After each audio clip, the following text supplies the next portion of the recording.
सिंधिया परिवार ने किया था सरदार पटेल के सपने को पूरा। ज्योतिरादित्य सिंधिया ने इस तरह दिलाई याद। जीवाजी राव सिंधिया ने खत्म कराया विवाद। आजादी के बाद मदद के लिए उठाए बड़े कदम। जब भी इतिहास की बात होगी तो सिंधिया परिवार के आजादी के बाद किए गए बड़े योगदान को लेकर भी चर्चाएं होती हैं। देश के पहले गृह मंत्री सरदार वल्लभ भाई पटेल के सपने को सिंधिया परिवार ने पूरा किया था। केंद्रीय मंत्री ज्योतिरादित्य सिंधिया के ट्विटर को देखकर ये याद एक बार फिर ताजा हो जाती है। केंद्रीय मंत्री ज्योतिरादित्य सिंधिया ने अपने ट्विटर की डीपी बदली है।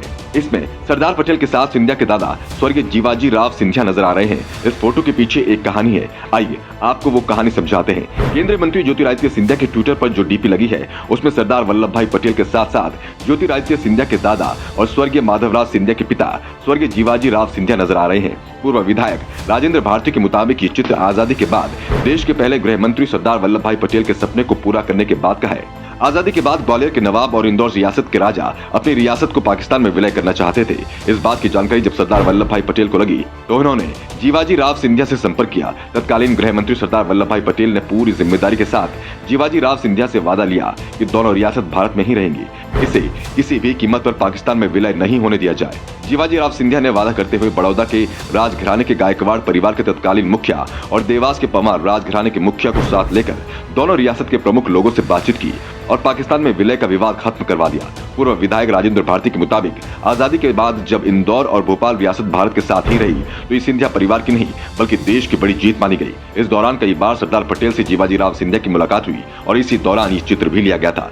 पूर्व विधायक राजेंद्र भारती के मुताबिक आजादी के बाद सिंधिया परिवार ने तत्कालीन सरकारों के आदेश पर आर्थिक मदद के कदम भी उठाए। सिंधिया स्टेट का जब विलय हो गया इसके बाद अर्थव्यवस्था को बनाए रखने के लिए सिंधिया राजघराने ने कई बार अपने खजाने भी खोल दिए थे।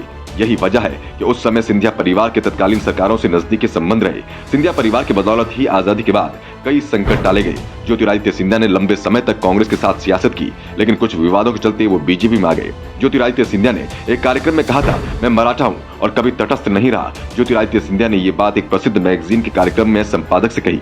संपादक ने सिंधिया के कांग्रेस छोड़कर बीजेपी में शामिल होने पर चुटकी ली थी। उन्होंने सिंधिया के बीजेपी में शामिल होने पर कहा था, अच्छा हुआ आपने मध्य मार्ग छोड़ दिया और एक तरफ आ गए। उन्होंने मोदी के नेतृत्व में विश्व में भारत के बढ़ते रुतबे का उल्लेख करते हुए कहा कि आर्थिक मामलों में 8 साल पहले हम 11वें स्थान पर थे, जो अब 5वें स्थान पर आ गए हैं। 2030 तक हमने विश्व की तीसरी सबसे बड़ी अर्थव्यवस्था बनने का संकल्प लिया है। ज्योतिरादित्य सिंधिया ने कहा कि केवल भारत के 135 करोड़ लोग ही नहीं, इसमें दुनिया के देशों में रहने वाले 3.5 करोड़ लोग भी झंडा बुलंद किए हुए हैं। ग्वालियर राजघराने के वारिस ज्योतिरादित्य सिंधिया इन दिनों आम जनता से जुड़ने को लेकर चर्चा में है। ऐसे कयास भी लगाए जा रहे हैं कि बीजेपी उन्हें मध्य प्रदेश का सीएम भी बना सकती है। हालांकि इस बारे में अभी तक बीजेपी हाईकमान की तरफ से कोई भी इशारा नहीं किया गया, लेकिन सिंधिया की लोकप्रियता और गुजरात फॉर्मूले को देखते हुए ऐसे दावे किए जा रहे हैं। महाराज सिंधिया का क्या होगा ये तो आने वाला वक्त ही बताएगा, लेकिन आप ज्योतिरादित्य सिंधिया को लेकर क्या सोचते हैं? आप अपनी राय कमेंट में बता सकते हैं।